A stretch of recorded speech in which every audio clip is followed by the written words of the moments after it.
4월 18일 화요일 새벽 성서 읽기 시작하겠습니다. 오늘 제목은 하나님의 구원의 손길입니다. 자, 오늘의 한마디부터 함께 할까요?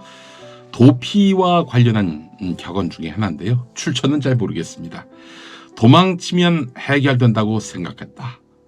피하면 또 마주하게 된다는 그 순리를 몰라서. 네. 도망친다고 해결되지 않습니다. 다시 또 만나게 돼 있어요. 예.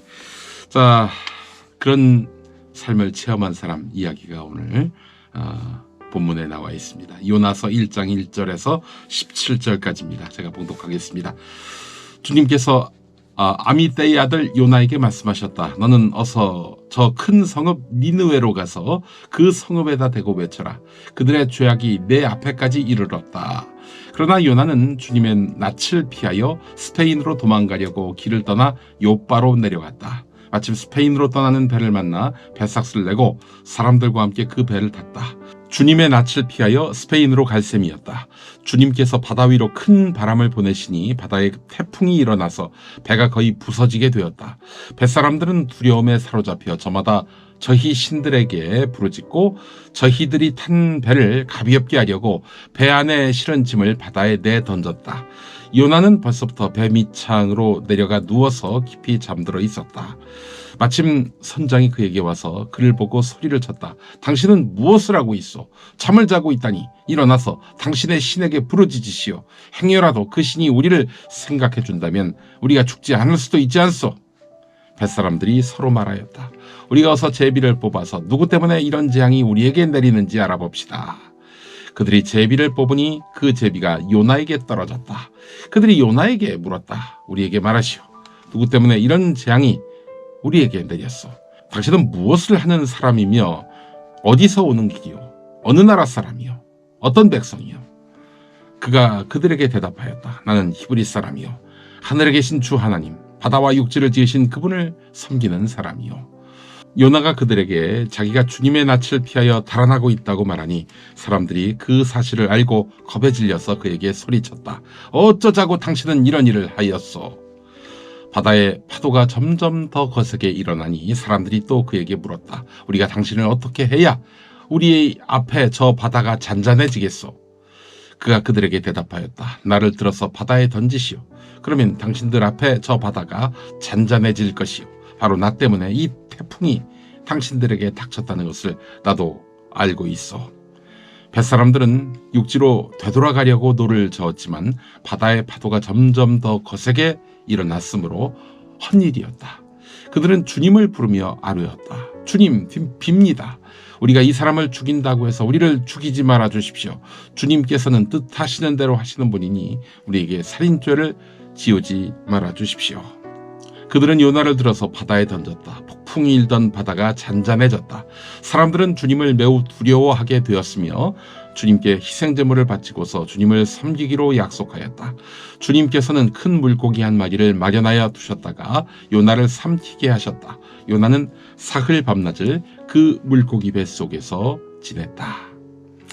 네, 요나서는 그 자체로 아주 훌륭한 스토리입니다. 네, 오늘 본문은 1장 전체인데요. 줄거리는 이러합니다. 북이스라엘 왕국의 여로보암 2세, 그러니까 북이스라엘 왕국 초기지요. 동일 왕국이 분열되고 분열 왕국 초기입니다. 한창 번성하던 때였습니다. 군사적으로나 경제적으로 말이죠. 자, 그런데 어느 날 야훼 하나님으로부터 요나 예언자가 동쪽 니느웨로 가라는 명령을 받습니다. 니느웨는 북이스라엘을 괴롭히는 아시리아의 수도라는 점.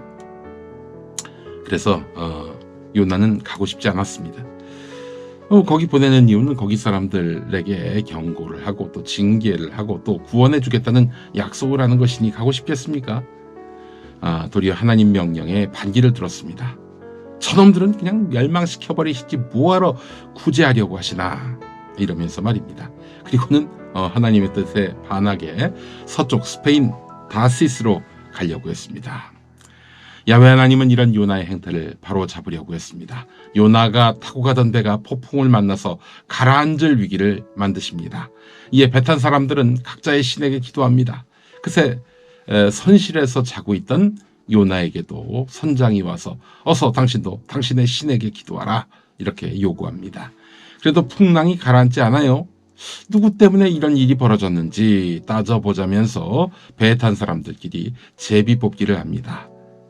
야, 이거 뭐 어디서 많이 본 흐름 아닙니까? 심청전 같잖아요.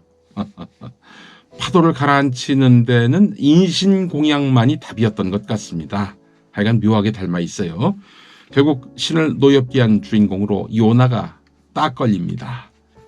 근데 요나는 담담합니다. 아, 그래. 내가 하나님의 뜻을 거역했으니 이렇게 되는 게 당연하지. 예. 그렇다면 이참에 죽자. 죽는 게 낫지. 니느웨로 가서 예언하는 것은 할 일이 아니야. 이렇게 마음을 먹었어요. 그래서 야훼 하나님을 내가 거역해서 벌어진 일이니 내 책임이다.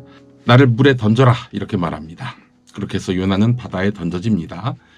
배에 탔던 사람들은 하나님을 믿기로 마음먹습니다. 어쨌든 요나도 하나님을 배반하는 와중에도 배에 탄 사람들에게 복음을 전한 꼴이 됐습니다. 예, 본의 아니게 복음은 이렇게 본의 아니게 확산이 된 경우가 많이 있습니다.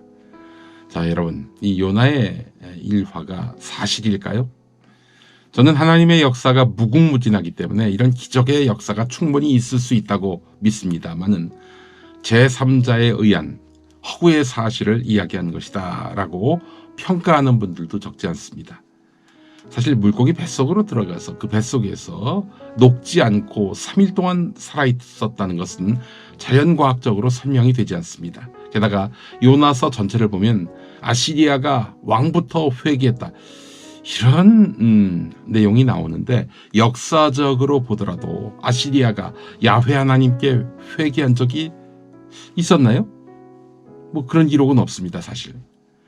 그래서 요나서를 성경에 포함시키기로 한 교부들은 이거를 예언서보다는 욥기와 함께 문학서로 분류하려고 했어요. 자, 게다가 요나서를 보면 처음부터 끝까지 요나를 디스하는 내용 아니겠습니까?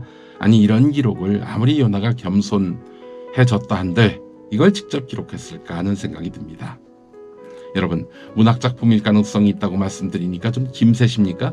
충남대 명예교수였던 최재석 장로님은 아리스토텔레스가 말하길 문학에서는 개연성이 있는 이야기를 하기 때문에 일회적인 사건을 다루는 역사보다 진실하다고 말했다. 이렇게 소개했습니다. 그래서 어쩌면 우리는 바울이 직접 쓰지 않은 제2 바울 서신을 진정 서신이 아니라고 무시하거나 깎아내리지 않고 소중하게 받는 게 아닐까 싶습니다. 대갈빌빌 고로가 진짜 바울이 쓴 거라고 말씀드렸잖아요. 그 나머지 바울 서신은 바울의 이름을 딴 후대의 사람 또는 바울의 제자가 쓴 것 아니냐 이렇게 보는 것이 합리적이라고 말씀드렸죠. 요나의 이야기는 제3자에 의한 문학서적이라도 은혜가 덜하지 않습니다. 배반자 요나가 바다에 던져졌을 때 그대로 죽도록 내버려 두지 않으시고 하나님은 큰 물고기를 예비하셔서 요나를 삼키게 하셨습니다. 결국 육지에 다시 다다른 요나는 순종하면서 니느웨로 갔지만 그때에도 싫은 기색이 아주 역력했지요. 너희는 망할 것이다 이렇게 니느웨 가서 말하지만 실제로는 안 망하게 하시는 하나님께 분노하기도 해요. 요나의 기분은 상했겠지만은 죄에 빠진 이방 민족마저 구원하시려는 하나님의 뜻. 이게 어떻게 문학의 범주에 속한다면서 폄하할 메시지일 수 있겠습니까? 자, 우리가 믿는 하나님의 품성을 담지 않았습니까? 자, 그분의 은총 속에서 복된 하루를 누리시는 여러분 되시기를 바랍니다. 함께 기도하시죠. 구원의 하나님, 날마다 우리를 구원으로 이끄시고 하나님의 은혜에 순종하는 사명자로 살게 하시니 감사합니다. 우리 모두 하나님의 부르심에 응답하며 생명을 살리시는 하나님의 사랑과 은혜를 전하는 일꾼이 되게 하여 주옵소서. 예수 그리스도의 이름으로 기도합니다. 아멘. 자, 최고의 CCM 남성 듀오 사랑 이야기의 요나 이야기 함께 하시면서 오늘 또 은혜를 더 나누셨으면 좋겠습니다. 한국 기독교 장로회 총회 교육국에서 만드는 말씀과 삶, 여러분 많은 구독과 구매 바랍니다. 내일 다시 오겠습니다.